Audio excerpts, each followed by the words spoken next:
If it comes up again and you need someone to back you up on a broadcast, to do rinkside for you in a broadcast so you can attend the gathering of Kyles, I will do it. Can you imagine what that phone call looked like? Hey, Sportsnet, I know I'm scheduled to work this Saturday. Yeah. Hey, there's a gathering of Kyles. That's right.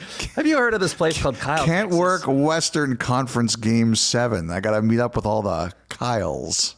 That's right. Hey, priorities. Welcome to 32 Thoughts, the podcast presented by the GMC Sierra AT4X. Shermati, Friedman, Bukauskas, all with you. Another jam-packed edition. Later on in the podcast, you're going to hear our interview with Michael Rubin, the CEO and founder of Fanatics, along with Andrew Lowicky, the CEO of Fanatics Commerce. Really interesting conversation there. Stay tuned on that one.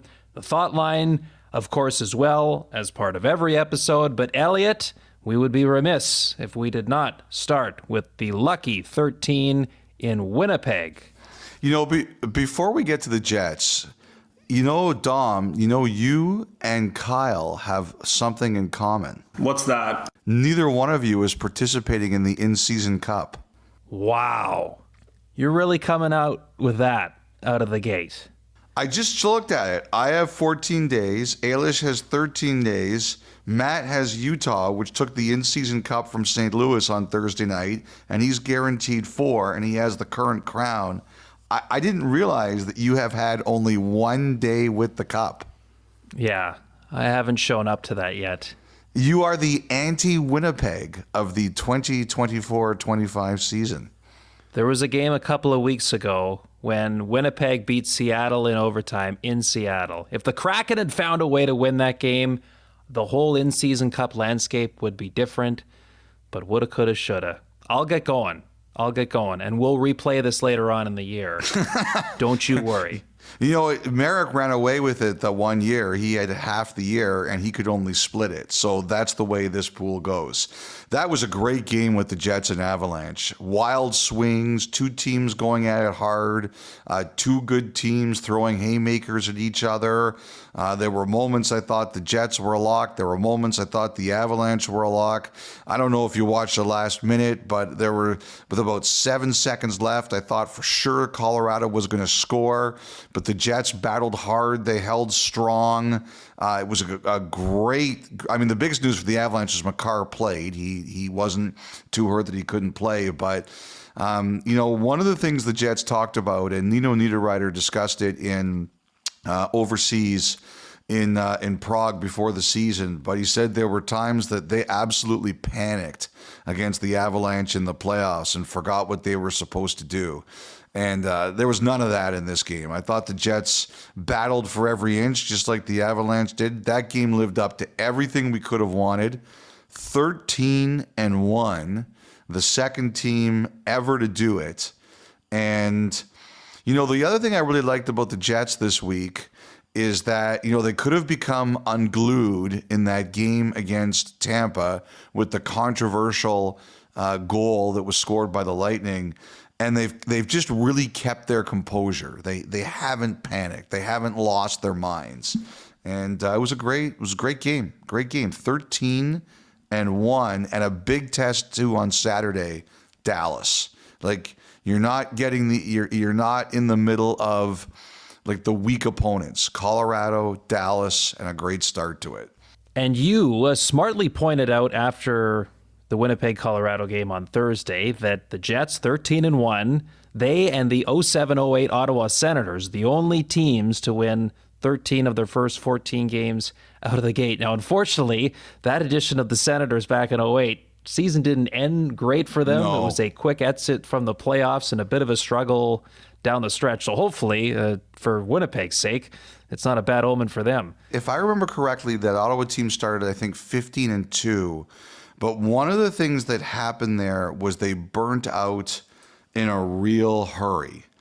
Brian Murray had coached them the year before to the Stanley Cup final, and he took over as general manager. He replaced John Muckler. Murray and Muckler had been having a real battle behind the scenes. They weren't getting along.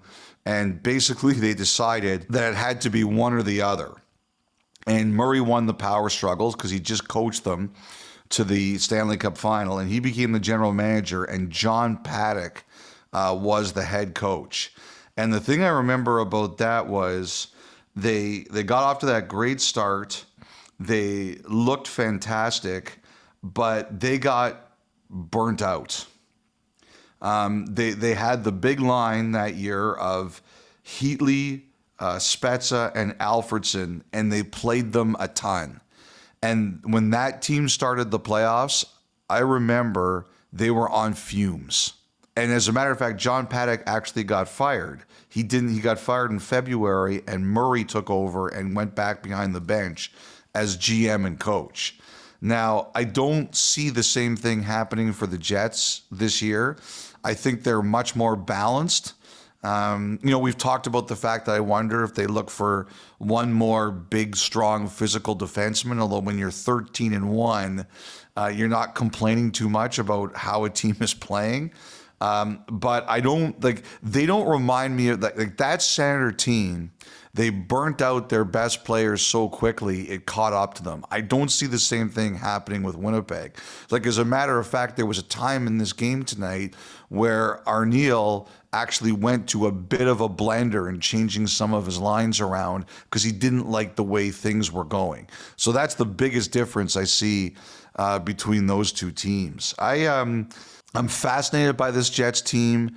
I think the way that they finished last season, and they lost a couple players in free agency. And the other thing that's going on right now here too, Kyle, is that they have 5 players, and some of them are very important players who are UFAs at the end of the year. So you have a lot of things that can pull you in a lot of directions. But right now, they're just focused on what matters, and that's winning games, and they're doing it better than anyone else in the league.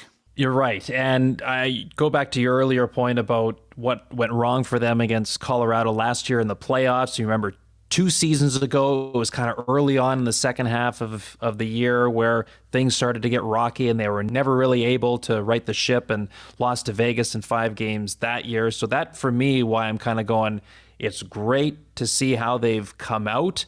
But once that first rough patch hits them, because surely at some point it will, how do they handle it? That'll, I think, go a long way about telling us if this Jets team is a little bit different than the previous versions the last couple of seasons, even though there's a lot of similar faces in the lineup. When it comes to hockey in Canada right now, there are some teams. Toronto's won. Winnipeg's won. Vancouver, they're still on the upswings. They're not totally there yet, but they're getting there. Edmonton's kind of another one, even though they're having a really tough start to the season, where it's hard to impress your fans during the first 82. Sure, that crowd in Winnipeg was bonkers tonight. It was a great atmosphere. It really came through on television. But and you enjoy big games and fun games, but it's basically show me. It's basically, this is an 82-game dress rehearsal until the playoffs start, and then we'll see what you're really made of. The problem is you can't convince anybody now. Now it's like we said, it's the dress rehearsal, and that's the thing. I'm watching this Winnipeg game tonight, and it's a great game. Like I said, the crowd was spectacular. It was entertaining hockey, but they beat Colorado 1-0. It's a great night for the Jets. And whether it happens right after the game or during the game, or it happens half an hour after the game, everybody's saying what you just said, which is, that was nice. Can't wait to see if it happens again in the playoffs. The regular season is not a reward for any of these guys. For the Maple Leafs, the Jets, teams like that, the Oilers, teams like that. The Maple Leafs season is sort of like your empty calories, your Colonel's popcorn before the true meal begins. Don't drag popcorn into this. Empty calories, but totally worth it. And just a reminder, you got to at least... I'm not a big popcorn. You're not? No. Oh, okay. You're more chips. Chocolate. Okay. Sweet. Chocolate is my weakness. I cannot turn away from chocolate. I am a weak man around chocolate. I know we want to talk about this hit in Vancouver, LA. Yes. But I also wanted to quickly shout out, just while we're talking about big wins on Thursday night, I wanted to quickly shout out Fedotov in Philadelphia. He wasn't even supposed to start today. The other goalie got hurt in the morning skate. Philly, since they were in Tampa, like when you're on the road, you're the later team, so you don't skate till 11:30. And just think about it, like Urson's hurt, he's not playing, he's not ready to get back. And Fedotov's supposed to be your backup. And the other goalie gets hurt. Now think about it. Your AHL team is in Lehigh Valley. If you notice at noon that your only other option is injured, do you think you're going to be able to get someone from Lehigh Valley to Tampa? No. 7 hours before the game, you're using the e-bug.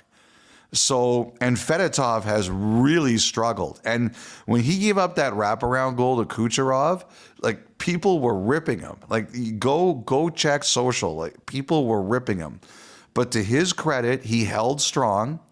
He beat a good team in Tampa and on the road. And the other thing with this Mishkov benching, Kyle, you know as well as I do, there's a danger your team goes off the rails in a game like this. You're down to one NHL goalie. You've benched your rookie, who's already one of your best offensive players, and it's clear that his teammates like this guy. They like Michkov. So it can go off the rails. And when a team plays hard in a game like that, where there's a lot of excuses to go wrong, that says to me, regardless of the results, because Philly's near the bottom of the league, you have players who have not quit. You have players who are playing hard, they've got pride, and they're saying, we have every reason to get pounded in this one tonight, but we're going to grind out a victory. That says a lot about, despite the results, where that team kind of is and how motivated they still are to perform. So I have to ask you, though, with Michkov being a healthy scratch, does that taint his eligibility in any way for a Calder Trophy nomination if it were to come to it at the end of the year? Okay, Philadelphia people, that's Kyle Bukauskas. Add Sportsnet I'm just asking Kyle the question. On social. Don't send any of this patented Philly abuse my way. Go send it to him. No, of course not. He's totally fine. Lots of runway for Mishkov there. I have to say, you kind of knew that this was going to happen. To me, it was early. Not that Tortorella's going to care about my opinion. And like I said, the team didn't melt down or give up or anything like that. I will say I was surprised it happened this quickly. I'm with you on the Calder thing. I just wanted to hear what you would say. And you did not disappoint. I threw you under the bus. That's exactly what I've come to expect on this show. Okay, let's get to Boeser.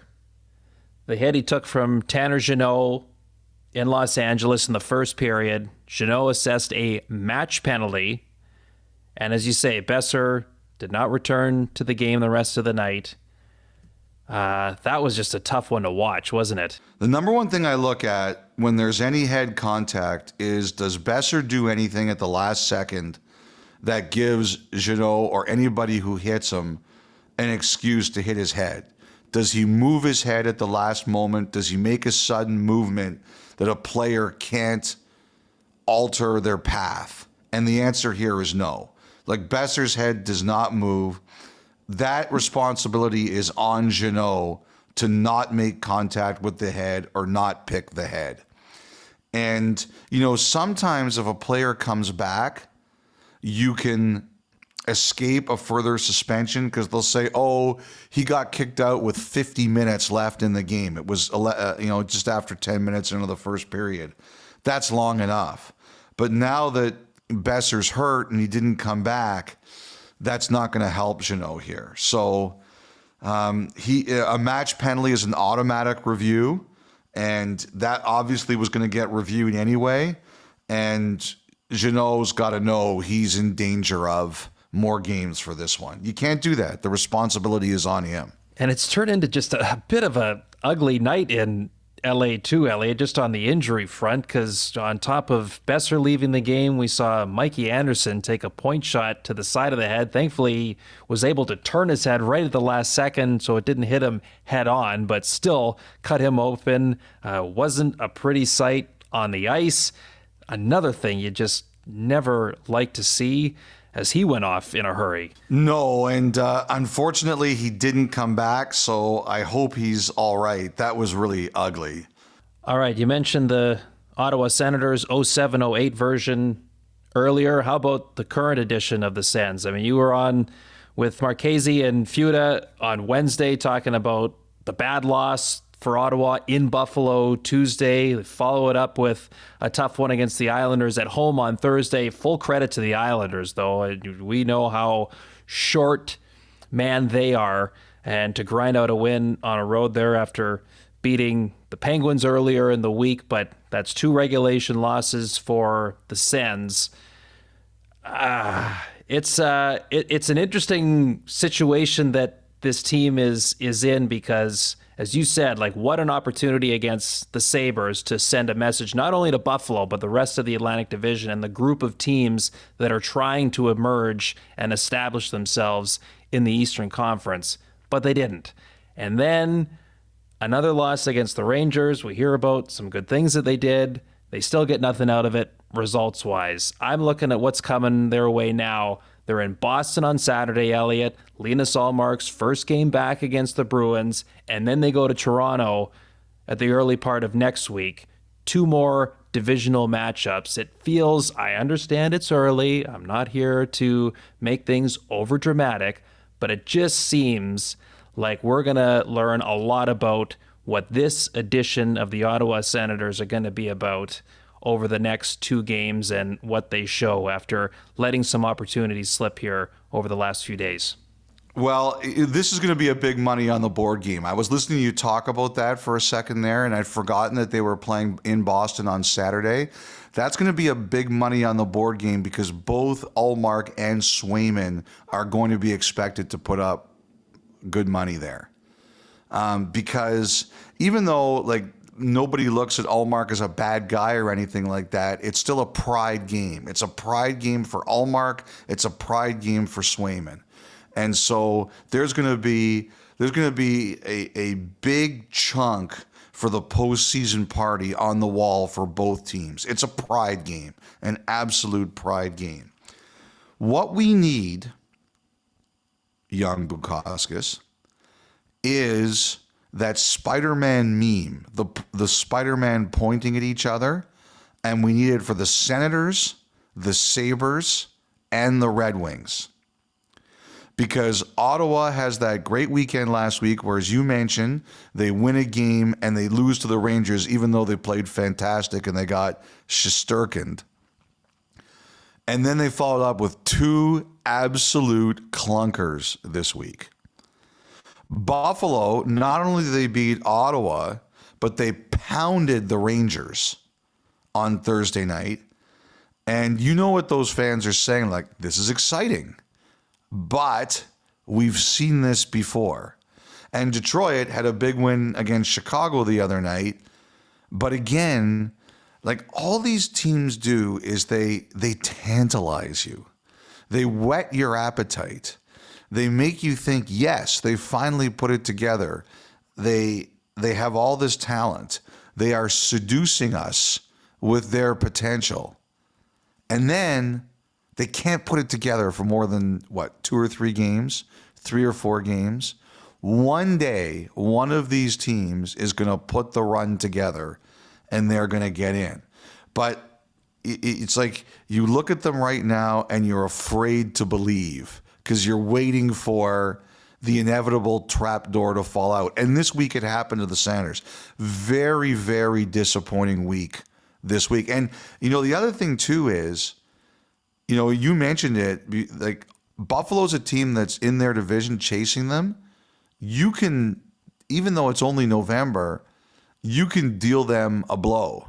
Like the Islanders tonight, they're in the other division, but you know that they're going to be in that wild card battle. You can deal them a blow, and they can't do it. So not only are you not winning games, but you're allowing the teams that are chasing you and battling with you to collect points and feel better about themselves. Like that's the tough thing about these teams is that it's like Godfather 3. Just when I thought I was out, they pulled me back in. And then they knock you out again. I do want to mention Isaiah George. He's got to play the last 2 games. Like I was just up in London, and of course he was a London Knight, so they all love him up there, and they all really think highly of him as a player. But he's played 2 games now, and he played 24 minutes on Thursday against Ottawa, and in both those games, the 2 wins the Islanders have had this week that he's played, he has been on the ice in big minutes, like key situations. He played with Noah Dobson. Yes. Key situations, late in games, and like Patrick Waugh is not saying, okay, end of game now, time to put someone more senior out there. He's like, no. He's going out there, and he's played very well in those 2 situations. Like the Islanders look like they have a real find here, and it's early, and he's going to have some tough nights, and there's going to be ups and downs, but that kid looks like a player. Like nothing I've seen in the first 2 nights of him playing makes me think, this guy is out of his depth. And, you don't want to say he's never going back to the American Hockey League because you never know what can happen. But the one thing I will say is if he does go back to the American Hockey League, it won't be long until we see him again. 20 years old, 4th-round pick for the Islanders back in 2022. You say, just finished up his time in London. 4 career games in Bridgeport, Elliotte, and now 2 with the New York Islanders. Not a bad way to start. You know what the other thing I noticed too? So after the Islanders skate on Thursday morning, Patrick Waugh is doing his media availability in the hallway at the Canadian Tire Center, and in behind, Brady Tkachuk and Keith Tkachuk are walking by on their way out of the building. Keith is in town visiting Brady, and I'm sure the grandson is as well. But I just thought to myself, like, how many and how nasty of bleep you matches between Keith Tkachuk and Patrick Waugh would have occurred over their days playing in the NHL together. Like, I'm sure whenever those guys make eye contact, and in how many different languages?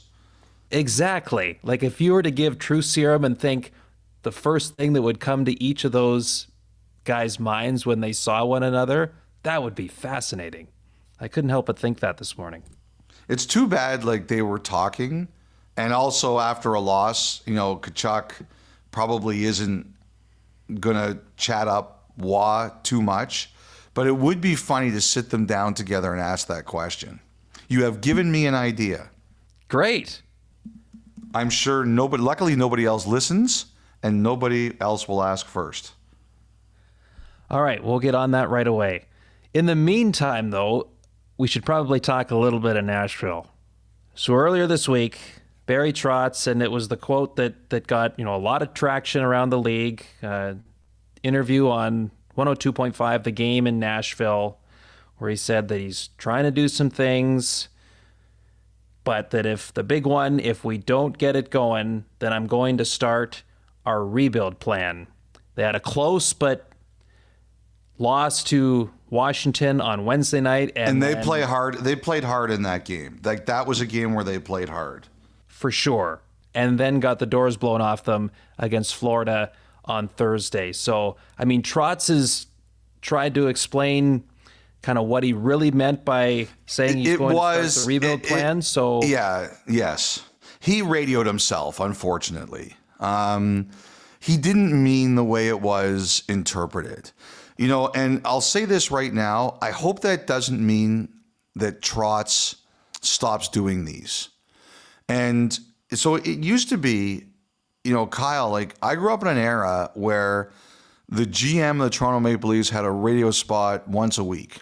Once a week, you could tune into There was, whether it was CKY in Toronto or, the Fan, you knew that the GM was coming on once a week, and then he'd come on again if something big happened. And this happened in every market. The GM would come on once a week, and you could ask him, this is what I'm thinking, and it was their way of getting their message out. Now, Trotz does this hit once a week on that station, as you mentioned, 102.5 The Game in Nashville, and I'm on there every Thursday. And I think he's the only one who does it. I don't know if there's another GM who's on radio once a week. And it's good. It's really good. And he gets, the hockey fans of Nashville are very well served by that interview. And the only thing I ever worry about, and it's nothing that the radio station did wrong, the host did nothing wrong, was that he sees a day like this and he's like, I don't know if I should do this anymore, because it's one word, rebuild, but he didn't say it in that way. If you listen to the whole interview, he's not talking about it. And the other thing too is, look at the roster. Look who's signed. In goal, Saros is newly signed for a long time.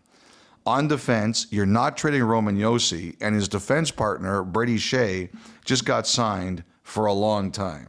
Forsberg signed a long time, Stamkos, Marchessault, Ryan O'Reilly's got a couple more years. These guys have got trade protection. Nashville's a no-tax state, so a lot of guys were happy to go there. I mean, these are good players, and if you wanted to make some of them available, I'm sure you could do something for them. But, how many teams blow it up 2 months after signing all these guys? So, if you want, you could trade a Fabro. If you want, you could probably trade a Novak. If you want, you could trade Nyquist, who's up at the end of this year. But a lot of the big pieces you have there, either you're not trading or they might not allow you to trade them. So you're not rebuilding in the traditional sense of the word. What he's talking about, and he might end up doing it anyway. After a game like that, I'm very curious to see how Barry Trotz reacts. Because what he's talking about is they've got some young players down in Milwaukee, and maybe I give them a chance to make their NHL debuts faster than I thought so. What do we know? We've talked about this a lot. They can't get the second line center situation sorted out. They can't find the right fit. Shea and Josi are having trouble getting used to playing with each other. Yossi's a unique guy. He plays a unique way. Now, they asked him to change it a couple years ago, and like a true captain, he did. But I still think he's kind of a unique player. Also, the way that Carolina played is very different from the way that Nashville plays. And I think Brady Shea is still getting used to A, unique partner, and B, a different system. Now, the team's got to play better. They're very perimeter. They've got that hole and at number 2. And so maybe we all overestimated them and we should have seen all these things coming. But a true rebuild, unless one of these guys is going to do what Ryan McDonough did and say, look, if you can send me here back to Tampa, I'd like to go back. You're not getting rid of these guys. It's just not happening. So, I don't exactly know. All you got to do is look at the roster and say, rebuild. They're not doing a rebuild. There's no rebuild here. They indicated this year they wanted to win. You're not throwing it out after 2 months. I think he's frustrated. I think he's trying to light a fire underneath them. But he's not talking about a rebuild in the true sense of the word. Right. But that's, as you say, when that word is presented, it's natural to think the one extreme, Well, the thing is, but Kyle, that's not acceptable. The one thing about us, we have to do our jobs, and I'm far from perfect. I'm far from perfect. I make mistakes all the time. But the first thing I did when I heard this was, I made sure I went and listened to it. Because the other thing too about Barry Trotz is he is not known for short answers. Like everything he says has a lot of nuance to it. He thinks, he's a thinker. Like, anybody who covers the Predators who has dealt with Barry Trotz before, you should know that almost nothing he says is meant to be parsed in a single sentence. Like that's one where sometimes we walk into our own trouble, and I'm as guilty of that as anyone is. Sometimes I walk myself into trouble. I don't think he walked himself into trouble. I think this was one where, quite simply, he maybe used one word that gets interpreted a certain way, and instead of people listening to the whole thing, it got turned into tear down, complete rebuild, and that's not what he meant. No, I agree. And for all the reasons you laid out, and though we believe Barry Trotz to be a very bold person and not afraid to think outside the box, couldn't see him going down that path this early into things. It just doesn't make sense, as you say. And the thing is, too, is that, like, Yossi's not going anywhere. Saros is not going anywhere. Like, which of those players would you want to trade?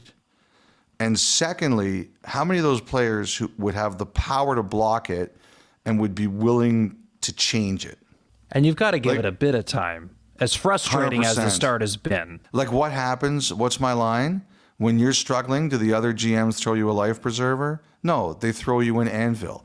Like, here's a perfect example. Look at Buffalo the last couple of weeks. They're out there looking to see what's available for them to help their team. And all of a sudden, these rumors come out about Byram. And you know what? How that happened? Because Kevin Adams is out there saying, I want to help my team. And people are saying, oh, well, you want to trade me Bowen Byram? I can help you. He's like, come on, I'm trying to make my team better. I think another guy he got asked about was Dylan Cousins. I heard there were a few teams that were asking about, and Kevin Adams is like, I'm not interested in doing that. Like, how does that make me better? And like, if you're going to show him a trade that makes him better, then he'll think about something. But what kind of trade are you going to make with like I know Dylan Cousins had a really tough start to the start of this year, but he's signed. He's still young. He's a talented kid. Like, show me how you're making that deal and you're going to be better. And that's the way he thinks. Kyle, you know the other thing I was thinking about with Nashville? What's that? The other thing this says to me is, and we'll see if I'm right or we'll see if I'm wrong. Next game, someone notable could be sitting. And the thing that you're weighing about this, if you're Brunette and Trotz. So I looked at the standings today. Both the Jets and the Predators have played 14 games. The Jets are 17 points ahead of the Predators. That's wild. After 14 games. So part of you is sitting there saying, I have to do something to get these guys' attention. But the other part of you is saying, I can't throw 2 points away. I understand this yin and yang. I can take someone out of my lineup. I can send the shock waves through the veteran gets scratched. Because right now, who's getting scratched? It's Tomasino, it's Evangelista, it's McCarron, it's Novak or Sissons if they're hurt. But if you really want to send the message, it's someone you're expecting to play. And that gets noticed. But you can't throw games. You need your best lineup every game from here on in. You can see why sometimes NHL coaches struggle with sleep at night. I'll say something else too. I just got a note while we were doing this. And this person said to me, did you see Mike Sullivan after the game? They got pounded by Carolina. So here's his quote. I'm using Josh Yohe's information here. So credit, because I don't know how many reporters were there. So I'm using Josh's information. I thought we had a lot of guys who played really hard and didn't get rewarded for their efforts. I think there were a few guys that didn't live up to the expectations. And I guess someone, I don't know who, but whoever it was, good on them. Do you believe that some of your players didn't play hard? And he says, I thought a lot of the group tonight played extremely hard. So he's saying, no, some of my players did not play hard, but he's not giving it to you. But you know what that does? That means everybody's going to be guessing. All the Penguins fans, all the media, they're going to be guessing. Who's he talking about? And Sullivan knows that. That's his way of saying, I'm mad at somebody or a couple people. I'm not going to call them out by name. But how I'm going to make your life a little uncomfortable is everybody's going to be able to guess. And I guarantee to you, whoever he's referring to knows exactly who they are. And the other players in Pittsburgh, they know exactly who he's talking about. Same thing. You know, when Pittsburgh plays next, is there someone missing? And you say, okay, now I know who he's talking about. Or is this his way of challenging that player and hope he responds? And that's the one thing about Mike Sullivan, as you know, Elliotte, over the course of his time in Pittsburgh, he really doesn't criticize players publicly in any fashion. This would be as close to doing that as Mike Sullivan would get. So you know it's serious if he's even this close to that line. He wants everyone to know he's unhappy with someone, but he's going to stop short of saying who it is. Now, while we were talking here, because I got that text, I was going through and looking at it, and I have to say, well, I'm doing exactly what I just said I was going to do. His plan's working. That's right. I have fallen into the Mike Sullivan trap. I think if you look at the Pittsburgh first goal, he calls out a play on the first goal, and it looks like it's Erik Karlsson. Unless I'm missing something that I'm not seeing there, it looks like it's Karlsson. And, you know, we'll see how everybody reacts over the next 24 to 48 hours. But that is rare. As you said, he does not do that. And even though he doesn't use a specific name, people are going to know. Next week, Elliotte, the GM meetings in Toronto and video review. Not a surprise. Expected to be part of the conversation there, especially after what we've seen this past week. How do the general managers go about attacking it this time? This is nothing new that video review would be a topic of conversation for the GMs and executives that are coming to these meetings. How are they going about it this time around? Well, it was a wild week for video review. Number one, there was the Tampa goal against Winnipeg. I would have loved to have had access to a wiretap of Kevin Cheveldayoff's phone after that one. I really would have loved to have heard his conversations with the league.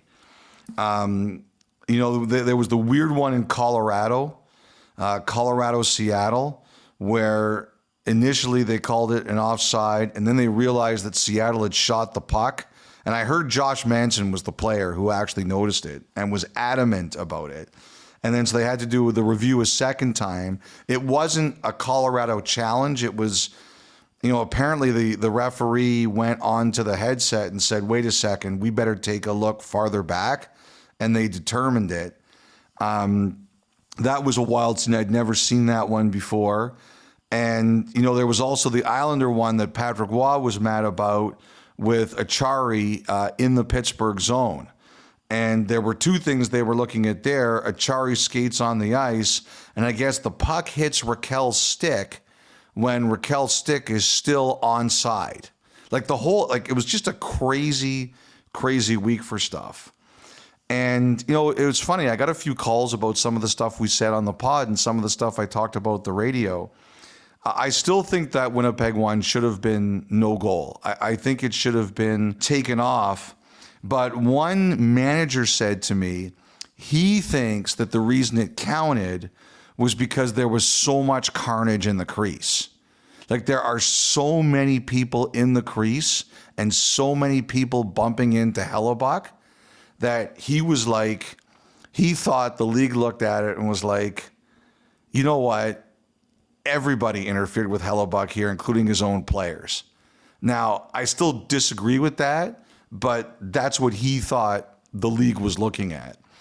The other thing I was reminded about this week is that when Bettman brought replay in, he said he only wanted things overruled if they were dead wrong. I reported it then, I was reminded of it this week, is that was the phrase he used. He used dead wrong. So that is the standard they're trying to adhere to. And, again, people can decide if they agree or disagree. I'm just saying I was reminded of that this week. I also think it's possible, like, if you go back to when that Colorado-Seattle thing happened, it was around the same thing as that Dylan Holloway situation, around the same time as that Dylan Holloway situation happened in the St. Louis-Tampa game. So I think it was just a really crazy time. It was just a really crazy time, and that may have been why some details got missed. And the great news is that Holloway played on Thursday night against Utah. I was happy to hear, especially when you heard his parents were there. Like, that's got to be frightening for the parents. And I heard the Blues were great with them and made sure to take good care of them. But it was great to see Holloway back in the lineup on Thursday night. So somebody said to me, and this was not anybody with the league, this was someone from another team, and they just said that they really think that was one of the reasons. It was just Tuesday night. It was just a crazy night. But nevertheless, Kyle, as you said, it's been a crazy week for replay. And I think they want to have a conversation about, now this meeting is only a 3-hour meeting. Like, the one that we have in March after the trade deadline is 3 days, 2 nights, and they really sit down and they have a big conversation. This is just sort of like the mini meeting.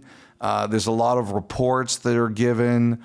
But what they do is they start talking about things. They say, okay, what are the big picture conversations we want to have in March?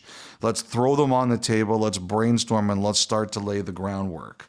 And I heard that one of the conversations they're going to have is, what do we want replay to be? And I don't think anything's going to change this year. I think this will be a post this year conversation. But like one guy said to me, when there's a scrum and somebody does something that they should get a penalty for, do you want the video review room saying to the referees, hey, you missed this, you should penalize a guy for that? Do you want less? Do you want more? Do you want other things that are not, like, where do you really want this to go? I think they want to have one big conversation about it. And we kind of have these talks, and we've tinkered with the rules. And generally, I'm the kind of guy who thinks get the call right at the end of the day. That's the most important thing. But I just think the overall temperature around it, they want to have a discussion about it and see where it goes.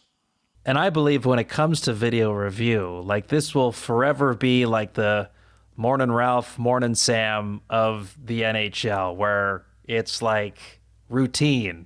Every once in a while, whether it's something that kind of kickstarts the conversation again or a slow build, there will be the need to sit down and discuss in one way or another that very idea of where do we want to go for video review. Because, as you say, going back to Gary Bettman's line about only when it comes to something that is dead wrong, there's plenty of scenarios over the course of a game where that would apply, but there's also some where it's too gray to even allow that ultimate conclusion to come to the forefront. Like, we talk about, again, that Tampa Winnipeg goal.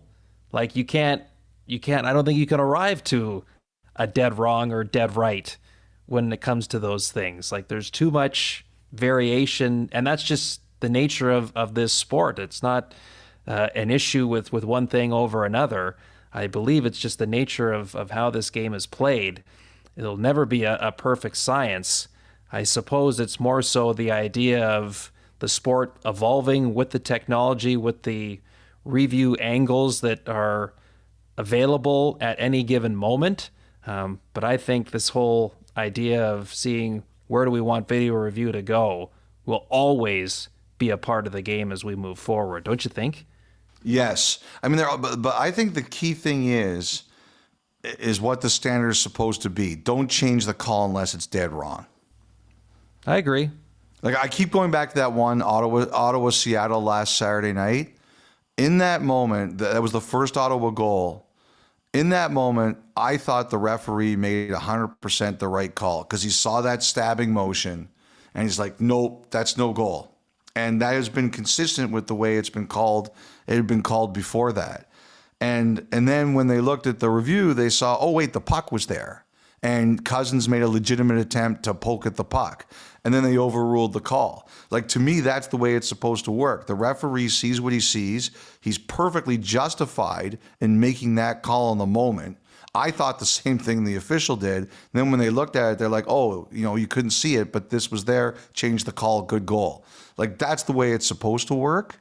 The thing that scares me about it right now, just overall, is that, like, we're having all these crazy calls, Kyle, in October and November.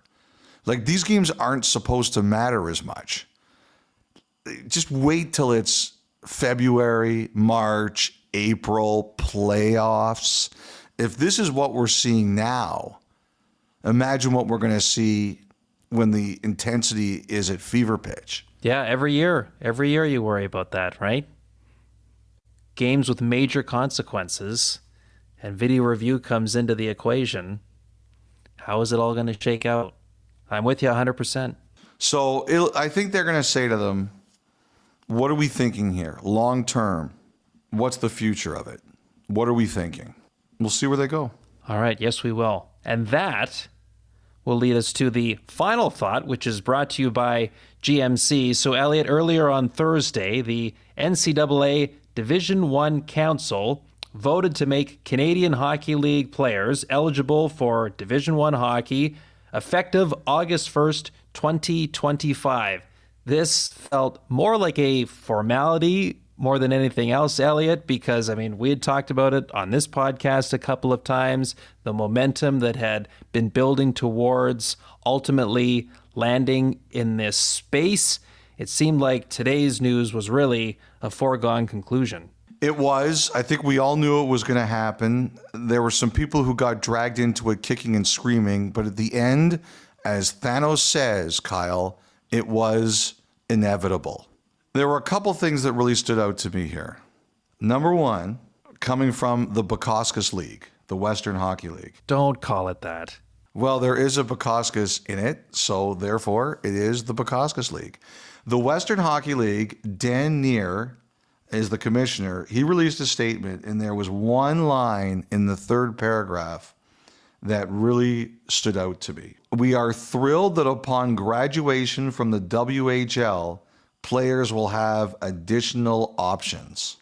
Now, if I was not a hockey reporter or a media person, I would have gone to law school. I would have been terrible. I would have been miserable, but that would have been my choice. When you hear that sentence, we are thrilled that upon graduation from the WHL, what does that make you think? Well, is it suggesting that until you fulfill your eligibility in the Western Hockey League, at that time, players would be able to go to the NCAA if they so wish to do? But a league can't implement that, can they?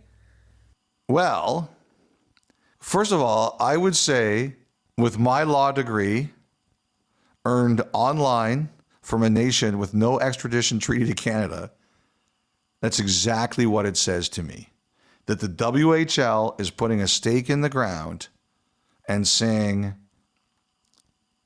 you cannot leave until you've finished your contract with us. Now, I don't know if that's enforceable. I don't know.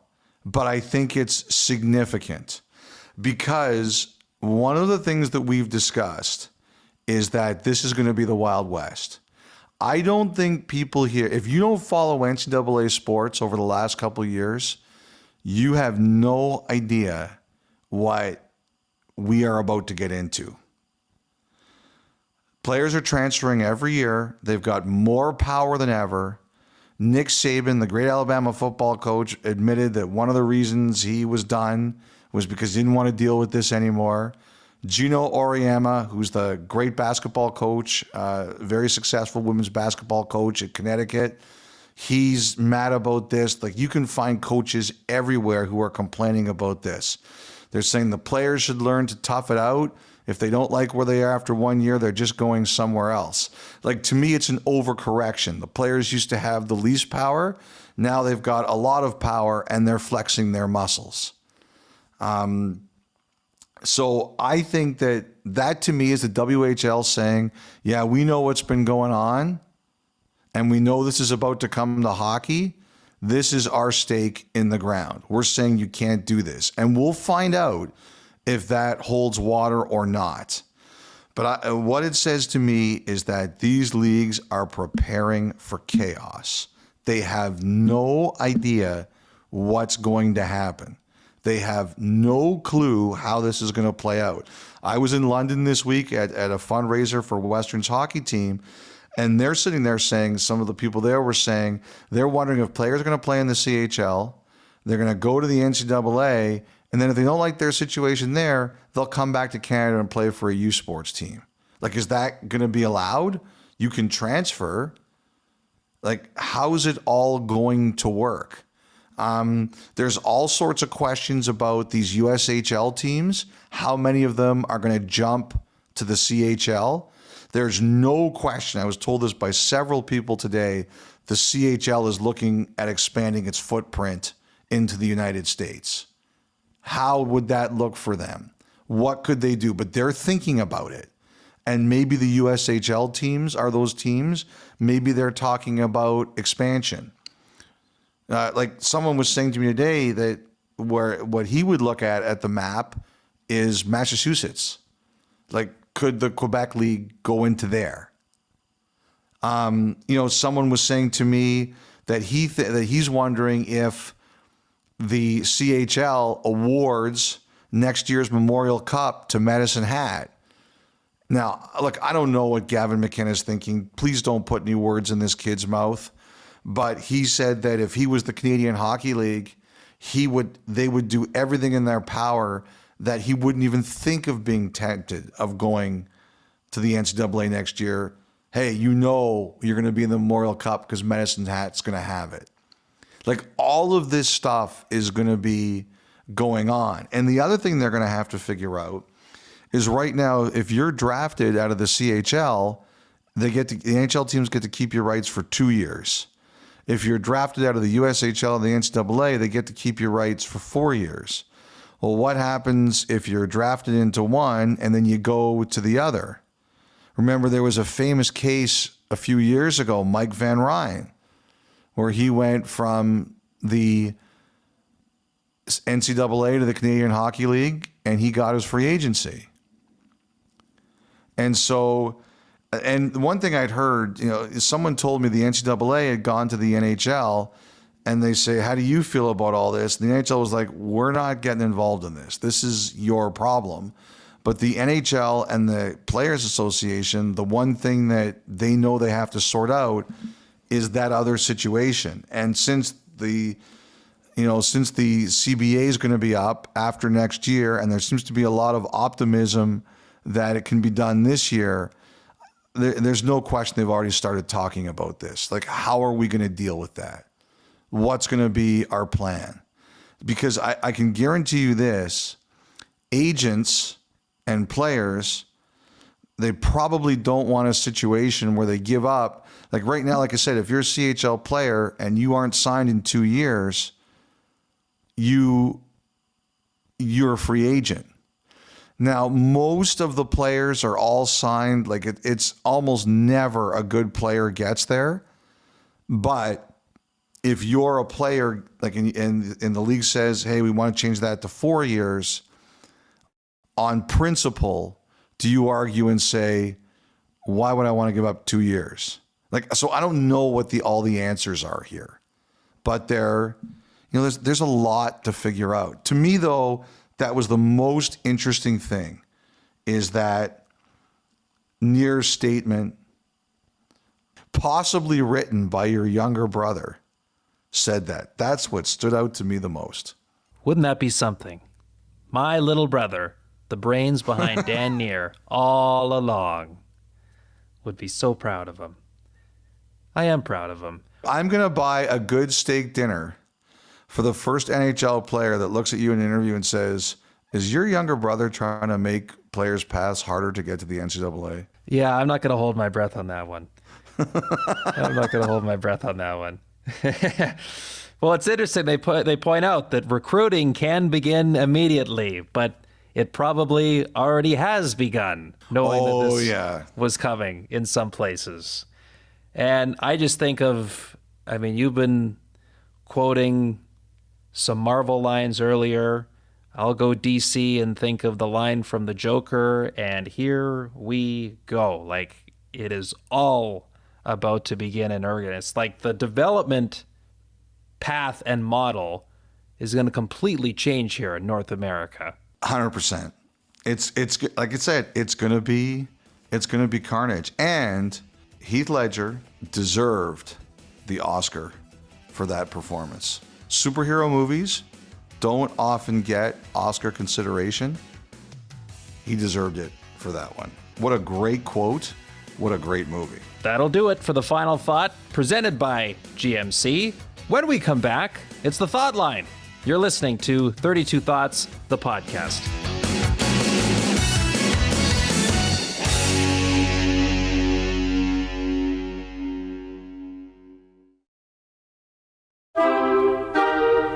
All right, time now for the Thought Line, 1-833-311-3232. The email, 32thoughts@sportsnet.ca. Elliotte, before we can move forward with this, we have to look back for just a second. Last podcast, you went after me, attacked me for how I begun the interview with Sidney Crosby this past Saturday on Hockey Night in Canada. For those that need a refresher or didn't hear it, Dom, let's refresh the minds of our listeners. Oh, by the way, we were kind of ripping you after the show because... Oh, thanks. You're welcome. Because you asked Crosby in the postgame how many times he'd been first star, and I thought you knew the answer. Like, we were like, what kind of guy asked the question without knowing the answer? Because he didn't know, and I thought you were going to pop the number right at him. So we were all looking at you and saying, if you're going to ask, you got to know the answer. Now, By the way, I would like to say for the record, I wasn't the only one ripping you. I want to gleefully point out that there was an entire team of people ripping you. And I'm here to say I am not about to run and hide from any criticism. It was warranted. It was warranted. And so the next day, I got an email from Bob Grove in Pittsburgh, who actually is a great follow on X. Bob Grove, great guy. Great guy. Yes. As you know, tracks a lot of historical stuff, stats and other notes about the Pittsburgh Penguins. So he wrote to me and informed us that Saturday night was the 201st time in Sidney Crosby's career, both regular season and playoffs, that he was selected the first star of the game. How about that? First of all, Bob, thank you. And I'm trying to decide if 201 is higher or lower than I would have expected. So about 10 a season. And you have to think on the road, even if you're brilliant. I'm old. He's been playing 20 years. Such an old man now. Yeah. Well, I guess a little bit higher because he's now entering this is the 20th season. So yeah, but still, like you're about right. You're about right. Wow. So Bob saved me there. Thanks, Bob. By the way, I have another one that reminded me that there was another note I got from a fan on X, which I'm now looking for here. We had the conversation last week about Ace Bailey. Oh, yes. The basketball player at Rutgers. Yes, the basketball Ace Bailey at Rutgers, who I've been following now, and we're a curse because, as you pointed out, he got hurt. So, But have you seen the starting quarterback at the University of Miami? No. Cam Ward. Oh, wow. So I can't find the tweeter who gave me that information, but I'm just shouting it out that someone reached out to me with the name Cam Ward, and I love it. I think that's great. I will take all of these hockey names playing other sports for $1,000, please. You got it, yeah. You need great goaltending. You need a great quarterback to win. That's awesome. All right. To this week's Thoughtline, Freege. We will begin across the pond in Brighton, United Kingdom. Brady and Brianna. Hey, Kyle, Elliotte, and Dom. We're both originally from Kitchener-Waterloo, but now live overseas. Love the podcast.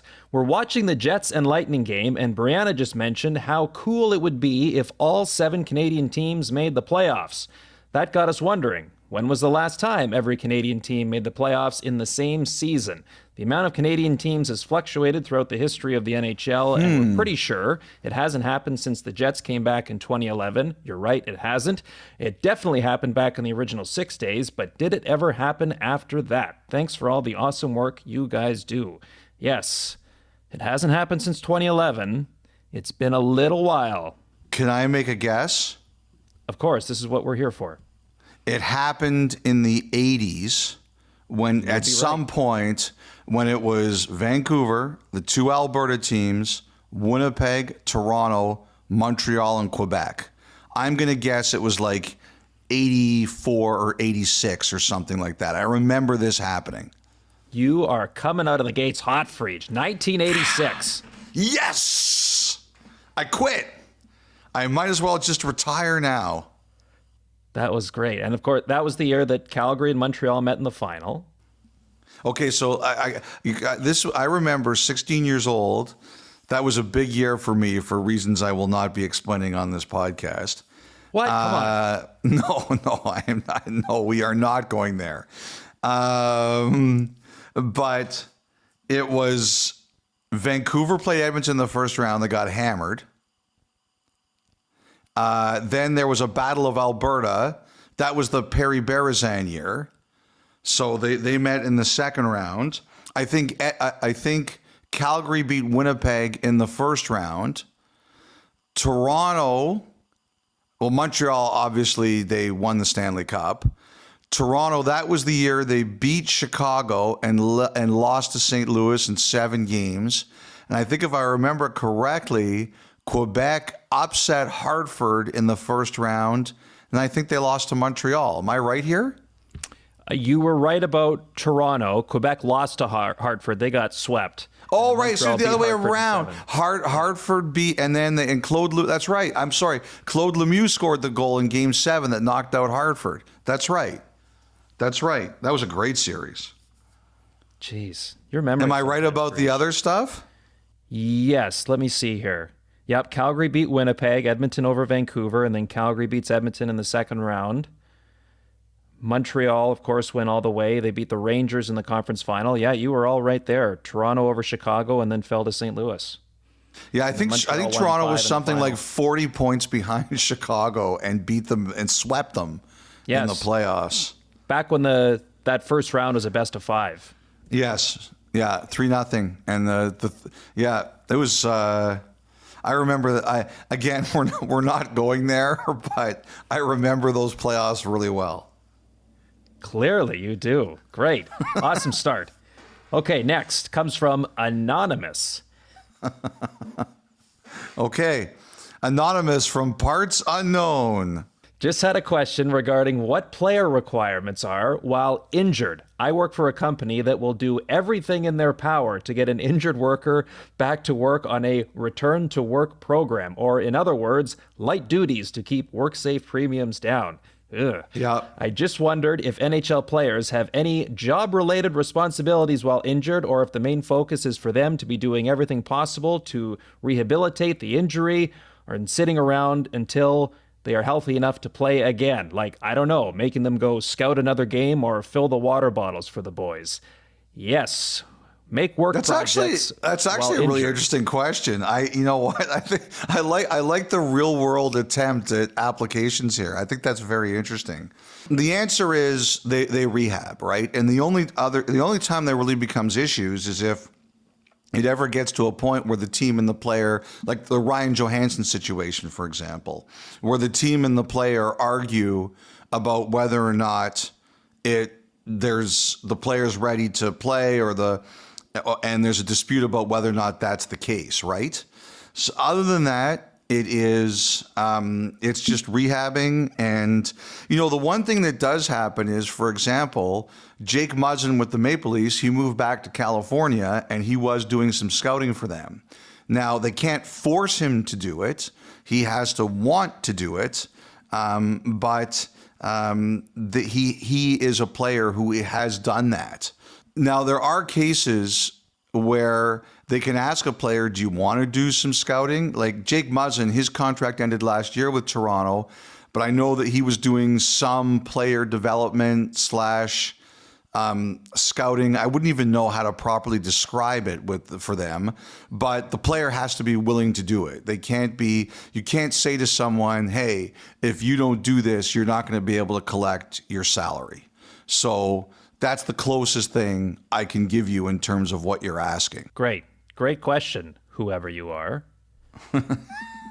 Next, Taylor in Leduc. Hi, Elliotte.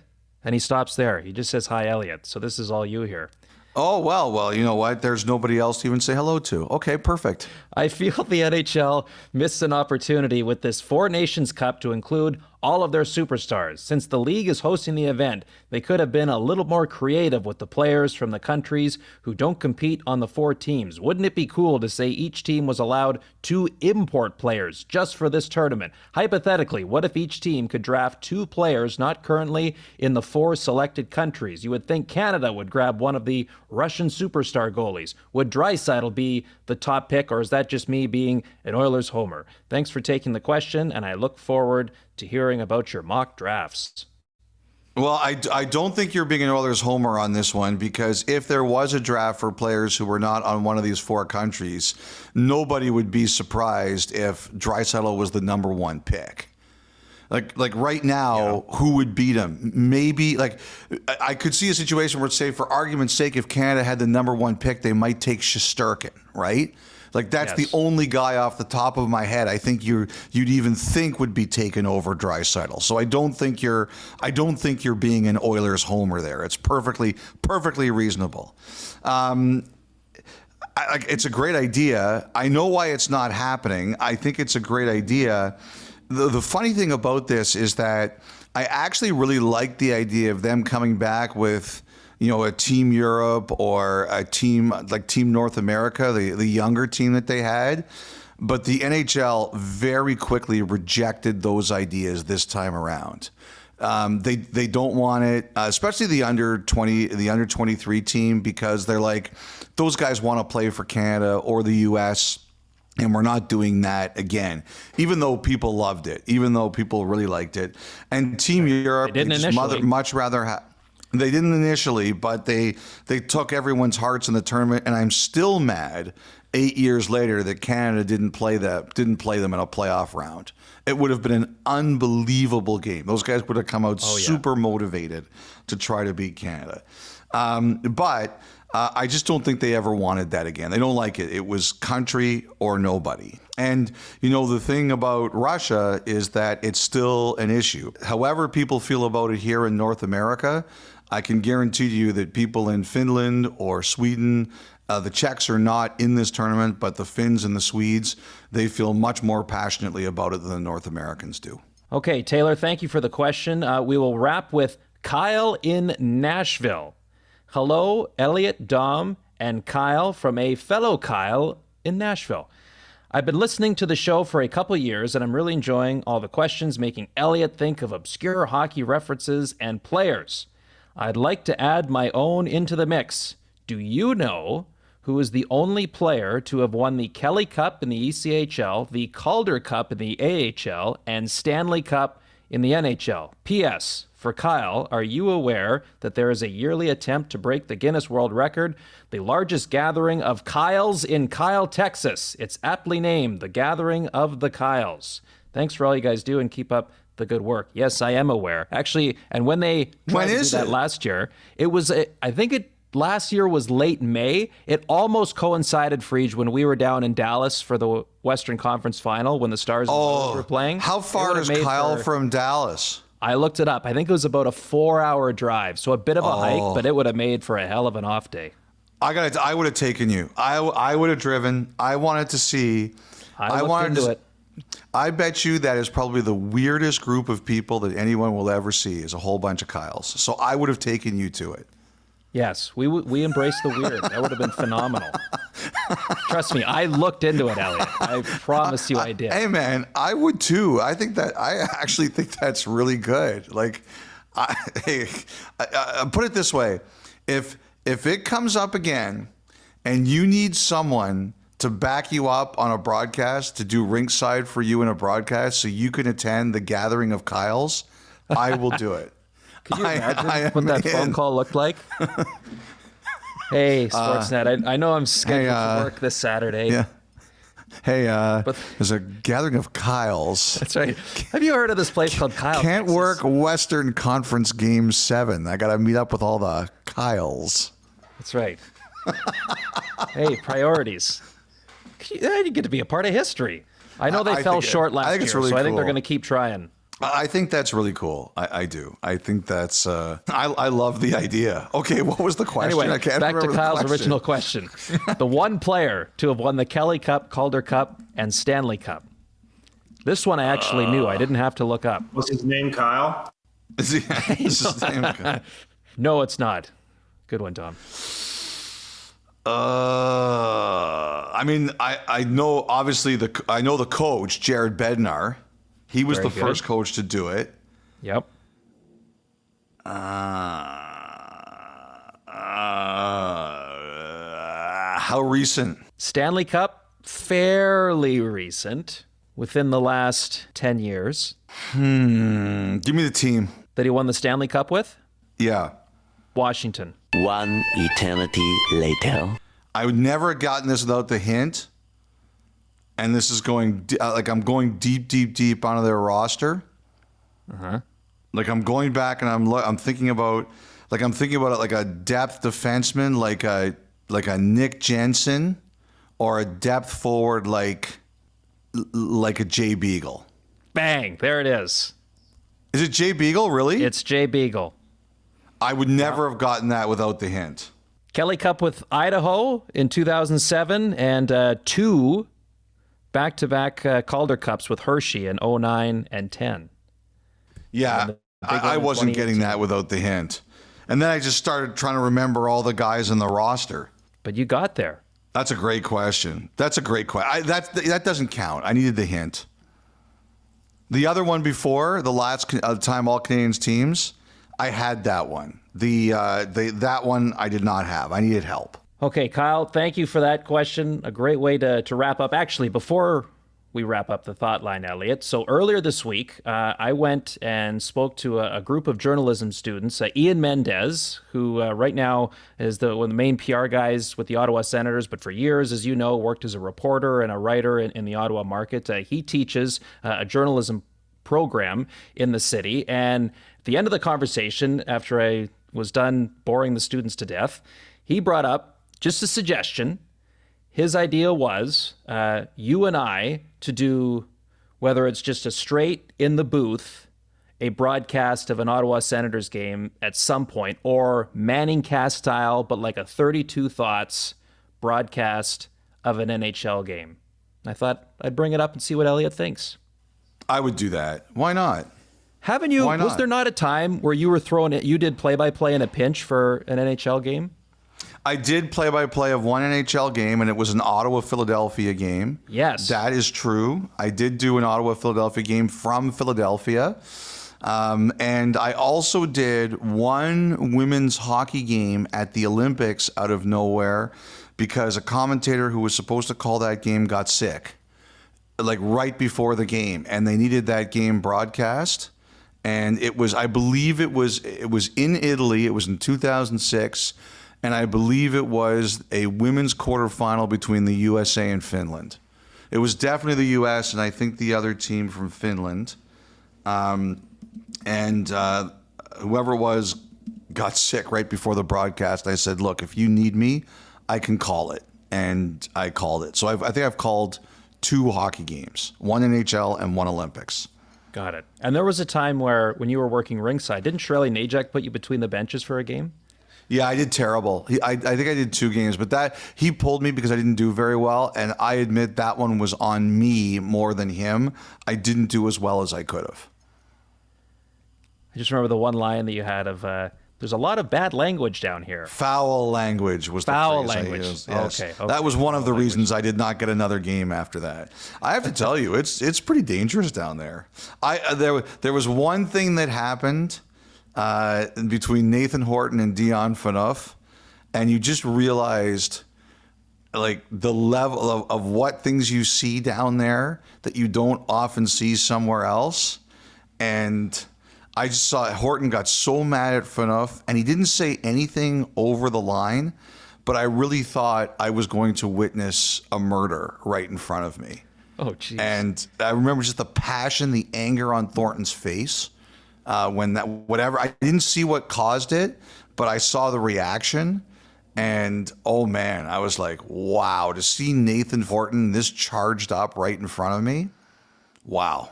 Really cool. So the potential 32 Thoughts cast will keep you posted if there's any developments there down the road. But that would be a fun one to do. I'm with you. I'd be all I for would do trying it. Yeah, anytime. Anytime, and people could call in. No problem. Yeah, intermission thought line. So thank you to everyone who wrote in again. Thanks to Griffin Porter for his efforts always in helping curate the list. When we come back, our interview with Michael Rubin, the CEO of Fanatics, and Andrew Lowiecki, the Fanatics Commerce CEO, on 32 Thoughts, the podcast.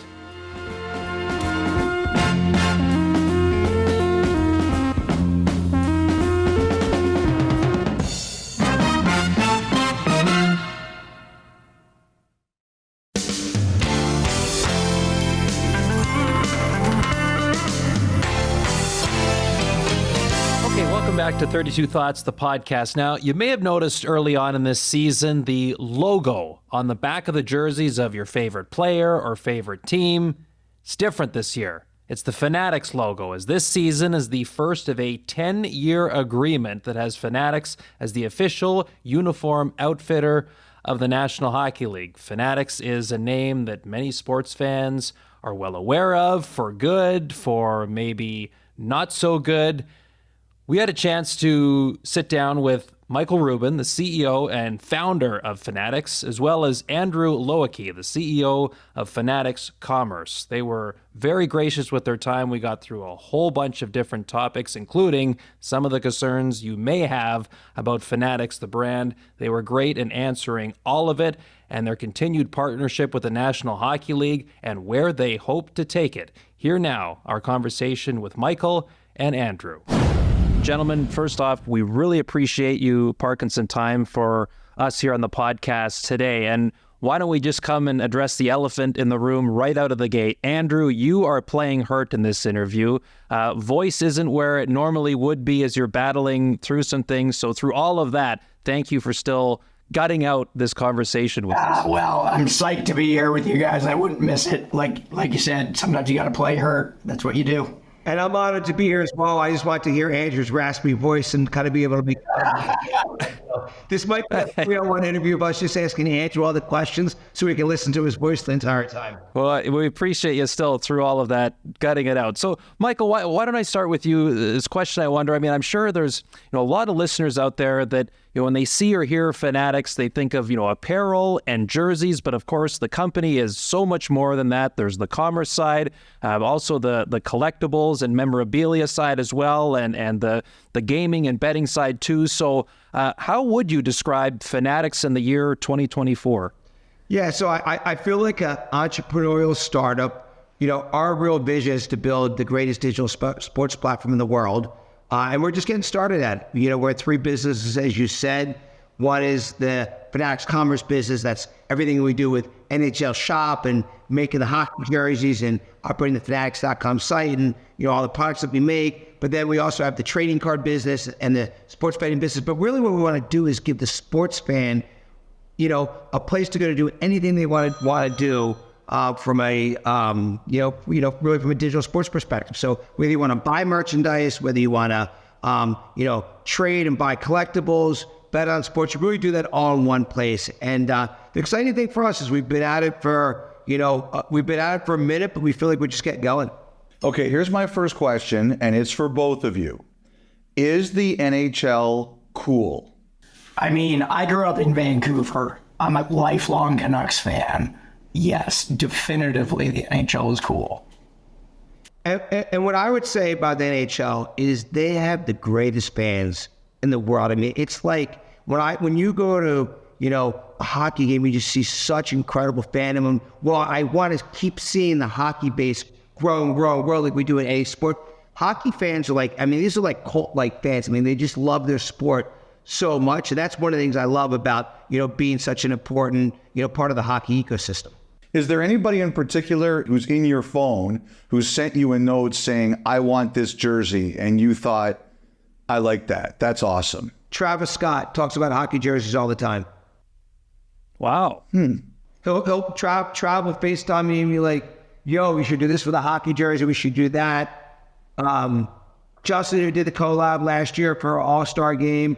I mean, Justin's got, I just was with him last week at, we were just did something together. We were talking about hockey jerseys. So I think people care about the hockey sort. In a lot of ways, I think it couldn't be the favorite silhouette of any of the jerseys when you think about people. So I'm constantly surprised by cool, young, hip, top artists who care about the hockey sweater. So I was looking at, Michael, it wasn't too long ago that you announced, a partnership with a player like Connor Bedard. I think he's not the only hockey player that you guys have under the Fanatics umbrella as kind of the sole distributor of his officially licensed memorabilia. I mean, is that just the tip of the iceberg here, just under the conversation about kind of growing revenue, like the opportunity to do more things with players on the collectible side of things too than maybe ever before?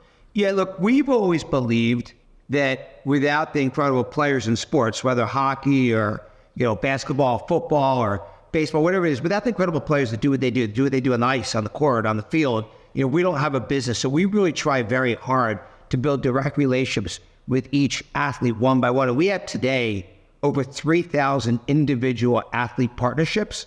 And they're really important to us because not only can we expand what we do from an apparel perspective, from a memorabilia perspective, from a trading card perspective, but then you can really, help those, incredible athletes, kind of communicate better to their fans, which is so important to them. So we love that part of the business. Memorabilia is a big and growing part of our business. Connor's a great example of that, but we do that with 3,000 athletes today. And, I think over time, we want to work with, every athlete in the world that fans care about. And quite frankly, hockey fans are incredible and sports fans are the best. So there's nothing but opportunity for us. Okay, the jerseys. So I spoke to a few people that, are very big in the jersey customization and collector world. And one of the things on their end that they were thrilled about that you guys did was to bring back like the true authentic pro, as you guys name it, those jerseys, just like the players wear, to be available at retail, because as you know, it hasn't been easy for those that love to collect that stuff to obtain over the last number of years. I know, like, with those jerseys comes a bigger price tag. It's not for everybody. But my first question on the jerseys was about that and why you chose to make the authentic pro available at retail again. I'll answer that first, then Andrew may add on in that kind of raspy, beat up hockey voice of his. You got to listen to your fans and your customers. And what we heard from hockey fans is, well, it's a small percentage of fans that want to buy that authentic jersey. They're a really critical part of the fan base. And they spoke very loudly and said, like, they didn't like what was going on before. They couldn't buy the same thing that hockey players were kind of playing the game in. So, there were tens of thousands of fans that spoke very loudly and said, we want this jersey back. We don't want, an authentic replica made in Asia. We want the same thing the players are wearing. And, the other thing we heard, from players was, we like most things about our jersey today. And there were a few things they didn't like. They were having issues with abrasion on the, on the sleeves and the, kind of things that were getting worn through. And they didn't like the dimples on the, the top of the jersey. Other than that, they were like, kind of, we like this jersey. So, kind of make the same jersey with a few minor tweaks. And so what we wanted to do was listen to the players, listen to the fans, and deliver that. And the reaction, as I think, you'd say to us, has been really positive. And it's just, we've kind of proven it with our execution. And it's, I'll tell you, it's fun for me to get to go to hockey games now and see people, kind of skating around in our hockey sweater. Listening to fans is at the heart of what we do. And fans spoke loud and clear. They wanted that authentic made in Canada jersey that has the same craftsmanship, the same artisanry that the players have in the version they wear on the ice. And the factory outside of Montreal in St. Hyacinthe, Quebec, has been making these hockey sweaters for 50 years.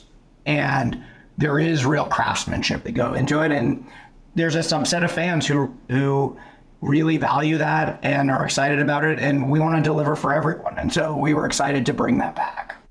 Okay, and then I'll ask about the premium jerseys too, which I guess, it feels certainly from the material and certainly the way it's priced, like very similar to what would have been, under the previous supplier. That was their high-end jersey that was available at the retail level. And to go back to the price point again, as the new supplier coming on again, you could have raised the prices. We've certainly seen that happen in the past, but it's about the same. So along with the look of the jerseys in a lot of ways, the prices on the retail side really haven't moved that much as you guys have now come into business. Was that an important thing for you guys as well?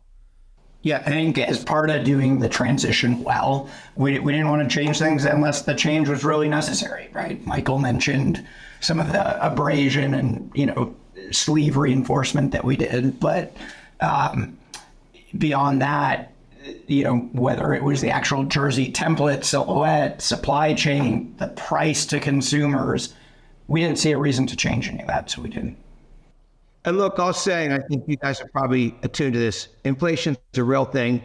Obviously, if you look at, us not raising that price, that's us kind of taking less margin because we really want to do the right thing by the fans. So I think keeping the prices, identical from where they had been over the past period of time for that jersey and really having no inflation was something we just thought was the right investment to make in the hockey fan. Andrew, I saw an interview with you a while ago where you talked about that every business review starts with a scorecard. Here's our strategy. Here are the things that we feel matter, and that determines how successful you are or aren't.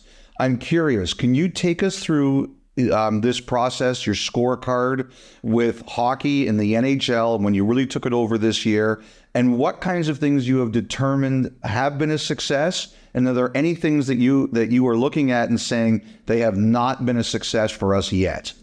Yeah, absolutely. We want to be clear on how we want to drive our business. And the way we want to drive the business here at Fanatics Commerce is by putting the fan at the center of everything we do.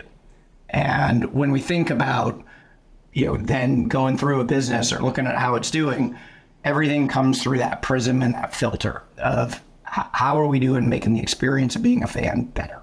And we think about that through the lens of our products that we sell first and foremost. And so, we look at what's the quality look like? How are we doing with serving, the products customers are saying they want? How are we doing with products that maybe they haven't even thought about yet? Like Lululemon, we launched with the NHL last week because we heard loud and clear from female consumers, we have a huge opportunity to do better with them. And Lululemon is a brand that builds terrific product, another Vancouver-based company, and we saw a great opportunity to bring that to fans of the NHL. And so, we start by looking at them and saying, how are we doing on product?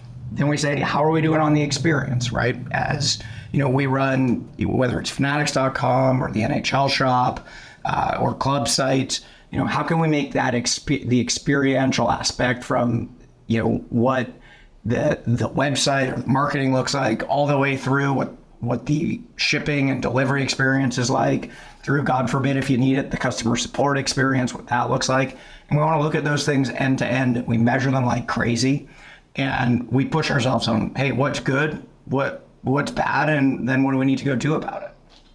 I wanted to ask for either one of you. Like, I remember, when I was going through high school and certainly e-commerce was coming much more of a thing, and the ability to order product online with much more ease than ever before, counterfeit jerseys started to really become prominent. You would go to games and you saw them a lot. I feel, and this is only anecdotally, I don't have any data on my end of things, but I feel over the years they're becoming less and less so prominent when going to an arena or just walking around when there is a game going on. Is that market considered any sort of threat or issue on your front of things? Counterfeit is a real issue that the sports properties and teams and players are always going to fight together with us. I just had a pretty incredible experience about 1 hour ago. Mayor, who runs our PR, is sitting here in my office with me, and I have 2 little kids, and I got roped into going out for 1 hour with them, and they just decided to buy Messi jerseys, and I asked how much they were after we bought them. By the way, at the Grove, in like one of the nicest, shopping areas in nice.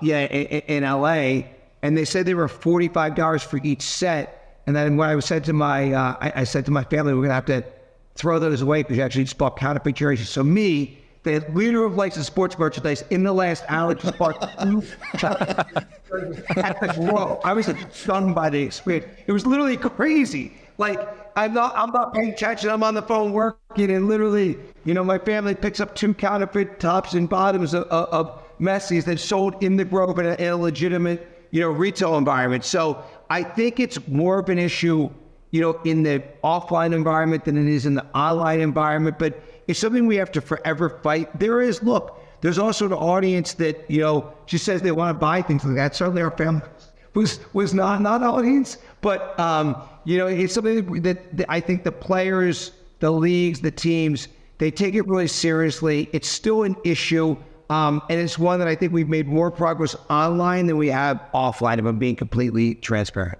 Michael, you had a great quote a few years ago about your friendship with Drake, and you said, you got to be built for social media, you got to be tough, you got to take shit from people. What I said to Drake, and I honestly believe this, is that you can't get to where he's got to and not have people coming for you.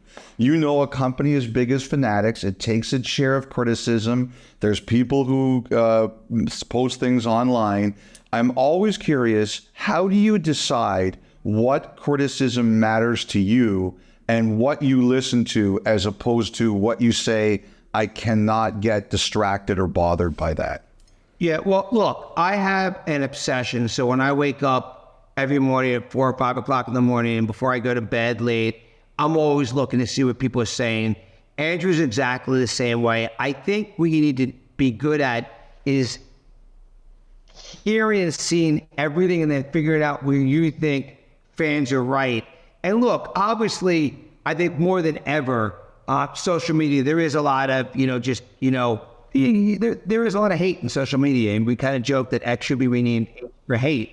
And I'm sure you guys know it. You say, well, there's hate everywhere you go, but there's also a lot of really good feedback. And I think, sports fans, we're so lucky and fortunate that we work in a business where fans are so passionate. This is not like going to Amazon and getting your toilet paper or your toothpaste. This is about, repping your favorite team, your favorite player. And so for me, I'd say we pay attention to it more than you might think. And we really try to figure out all the times that there are things that we can learn, grow from. And by the way, a lot of times there is good information in social media. And so I think we're pretty good at separating what's real and what's not. And I think acting on it, I'll tell you, one of the mistakes we made as a company up until Andrew joined the CEO, we weren't in, we have three businesses today, right? We have the CEO of the collectibles business, which is trading cards, the CEO of the gaming business, which is online sports betting, and the CEO of the commerce business, which is Andrew. Andrew now, even though we're going to ship, we're going to serve 40 to 50 million customers online this year, another 25 million customers in store and in arena. So we're going to serve, 70 to 75 million transactions this year. Until Andrew became CEO, we didn't really talk to our detractors who had negative things to say about us. Now we love doing that. I do that all the time. Andrew does that all the time. And it makes us a better company. And often what you hear is just from really good, authentic fans that have things they want us to know, or maybe they have misinformation. Maybe they have information that they're seeing things we're not seeing. So I think listening to your customers is the most important thing you can do. And I think there's a lot you can, find that's really good in it. And then, we got to be good. If someone just says, if someone says, hey, your stuff's too expensive, like, look, an authentic jersey they were talking about, that's an expensive jersey.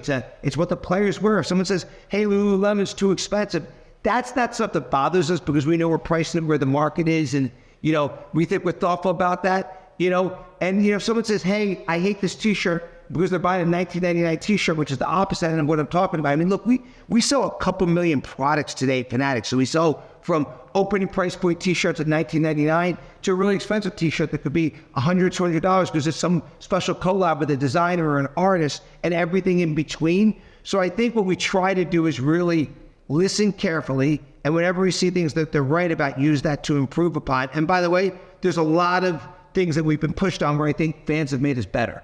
Well, on that note, Michael, the idea of criticism and fans pushing you to be better, I mean, I'm sure most people have seen some of, the stories that have gained traction, the minority stories that have gained traction of order errors, the photos that circulate around on social media. I mean, there was the whole ordeal with the MLB uniforms back in the spring. Of course, we later learned that was a Nike issue, not a Fanatics one. But I just wonder, we're on the cusp here now of the holiday season. People are going to be looking for buying gifts for the hockey fan in their life. What would you say to them that may still be skeptical of the Fanatics brand? So the first thing I'd say is how much we appreciate every fan one by one, how much we really care, how much we obsess and sweat over everything we do. And by the way, if we do make a mistake, we're always going to make it right for the fan. I'll tell you, our error rate has never been lower than it is today. But if you ship, 50 million orders online and you do another 25 million orders in the store, things will go wrong. And that's where you say, I'll give you an example. We sold last year, I think 5 million units of Eagles apparel and Eagles products. And we had 36 t-shirts that went out with a tilted number for Jalen Hurts. And, my answer to our organization was, guess what? That's 36 orders that we screwed up, and we got to take that very seriously. So, people expect perfection. They're spending their hard-earned money to get perfection. And so it's our job to deliver that. Does it mean nothing's ever going to go wrong? Absolutely not, because that would be living in a fantasy life. Does it mean every time we make an error, we got to figure out what was the root cause, how do we fix it, and then how do we always make it right for that customer? I can tell you, I don't think you ever see a customer saying, when we screw something up, that we don't immediately fix it. We get all over it. But if someone wants to, kind of give us a hard time, all we can do is act on it, make it right, try to make them happy, and do the right thing by them. But I'll tell you, we care about every customer, every order. We sweat every detail. And look, the baseball issue that you referred to, which, I think, what you stated is accurate, was that, we made the jersey for 8 years. Nike, who's a very innovative company, innovated something that did work. And, we were very, very fortunate. We worked together with Nike and together with baseball to say, hey, fans don't like this and players don't like this. And we reverted back to the jersey that we made for the previous 8 years that everybody liked because we listened to fans and because they were right.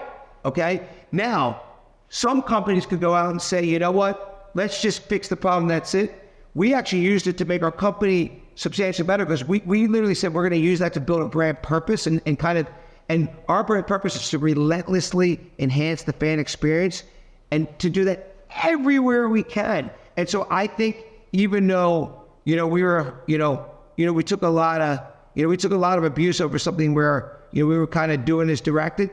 Here's the good thing. It made us a better company, and I'm proud of that. And, we learned and we got better from that. So you got to take everything that goes wrong, whether you're playing on the ice and, you screw something up, you can't go back and mope. You got to go back and say, okay, how do we be better? How do I make sure I win the next game? That's the attitude we have.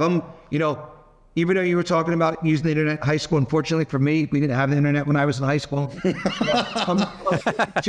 Probably still sounds, even though Andrew sounds like he's like 90, he's actually in his early 40s. I'm doing this for the rest of my life. It's my dream. It's my passion. And, we're going to make sure we want to build the most beloved sports company in the world. And anyone who we haven't satisfied, if we had let anyone down in the past, I'd say, I'm sorry, give us a chance. And we're going to make sure we do everything to make you the happiest fan in the world. That's awesome stuff. Andrew, I wanted to ask you, the NHL is notoriously conservative. Is there anything that they have said to you you can't do, or anything that you feel you have to push them past to say, hey, if we're involved, we're going to do this, even if initially you're uncomfortable with it?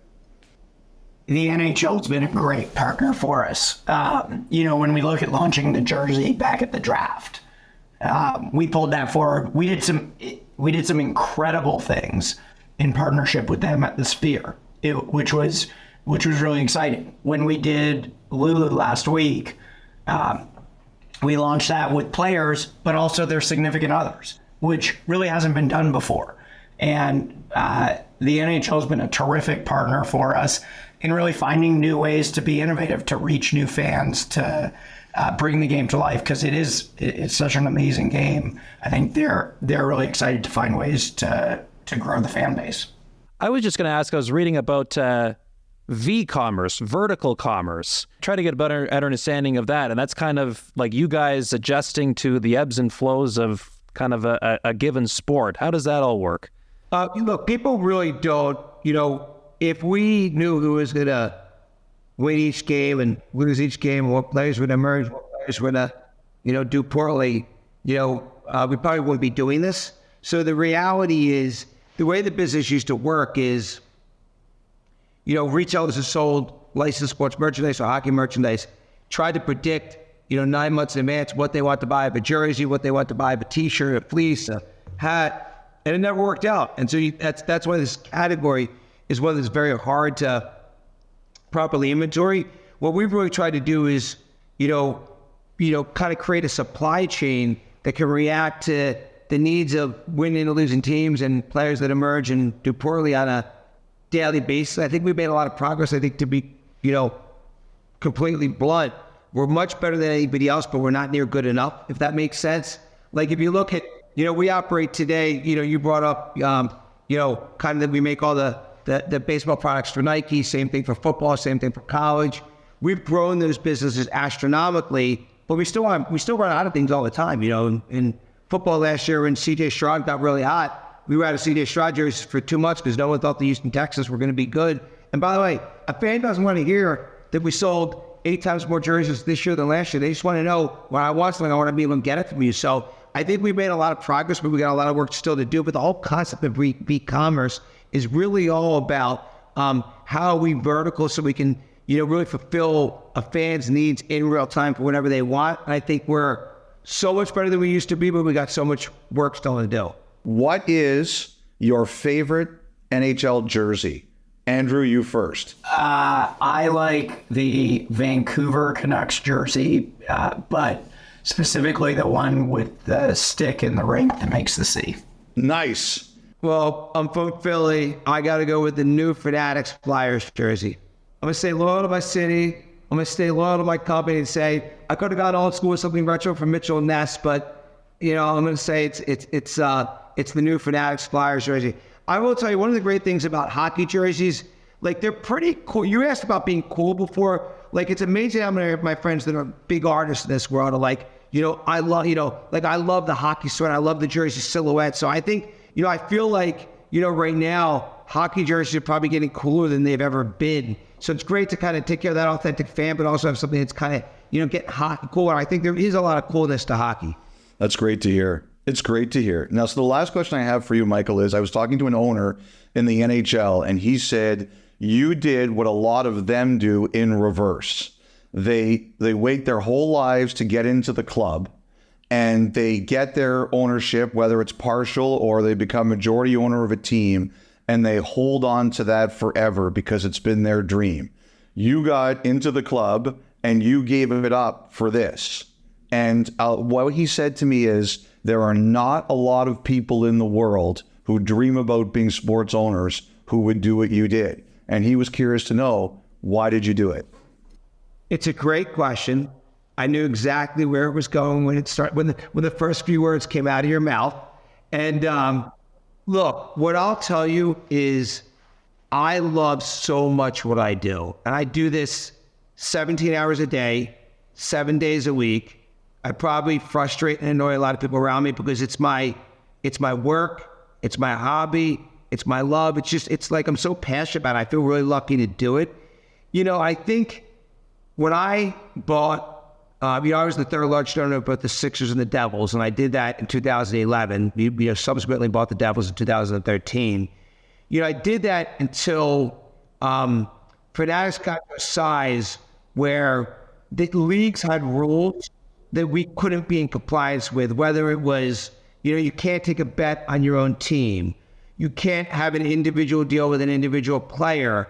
And it just became, where Fanatics in the early days, I think benefited from my team ownership. Like my ownership in the Sixers and Devils kind of helped me, a lot of ways, kind of from a business development perspective, grow Fanatics in the early days.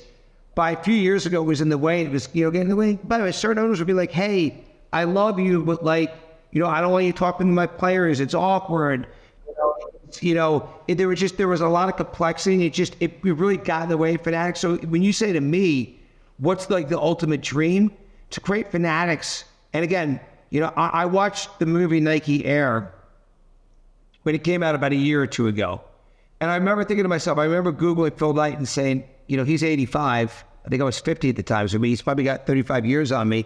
I'm like, what I can do with Fanatics, hopefully I live that longer, what I can do with Fanatics over the next, hopefully, this part of the century is pretty exciting to me. And I think that for me is the biggest dream. I love when I finish this interview, when I go look at my phone, there'll be, 10 messages and 6 will be good and 4 will be bad. And that's entrepreneurialism. I like that. I like those challenges. And I like, that's how I learn every day. That's how I grow every day. And, whether it's looking at social media at 5 o'clock in the morning or midnight and you see, good things and bad things, you figure out how to be better. It's that's what I like doing the best. So I think ultimately owning a team is really interesting. And, I was probably most known for, my role in the Philadelphia 76ers, and we never got it done. We never got out of the second round of the championship. I consider that to be a failure every year. Every year that, we didn't win the championship, which was every year as a mob of the team, we failed.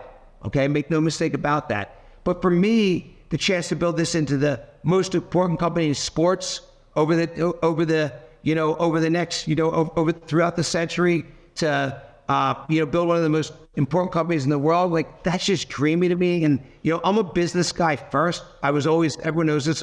I'm one of the least coordinated athletes on planet Earth. I just, 2 parents that were doctors.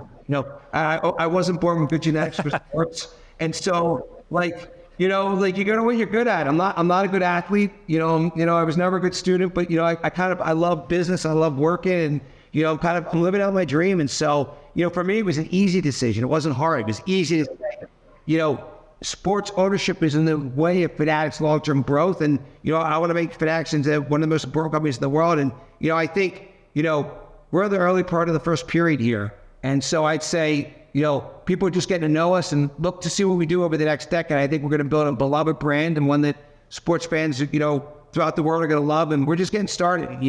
We've got a lot right, we've got a lot wrong, but, we're just getting going. And last one for me quickly. We talked about didn't change much with the jerseys as you now become the official outfitter. But at some point over the course of this agreement, will Fanatics put their stamp on the look, the design of NHL sweaters? It's a great question. And the answer is, of course, we're going to animate the jersey, but we're going to do it with the players. We're going to do it with fans, and we're going to do it in a very collaborative way. And if there's one thing I think you could say, that we learned through, being around in the last year, it was you better when you're changing the jerseys, you better get everybody super involved to make sure that they love not liking what you're doing. And we could think Fanatics is the most incredible company in the world, but we better do that in partnership with everyone that matters. Terrific. Michael, Andrew, appreciate you grinding this one out, but both of you, thank you so much for your time. This was really, really great to hear from you both. Pleasure. Thanks for having us. I don't know what we should do. We should laugh a little bit. Andrew, I've got a few questions for you I'd like to follow up with.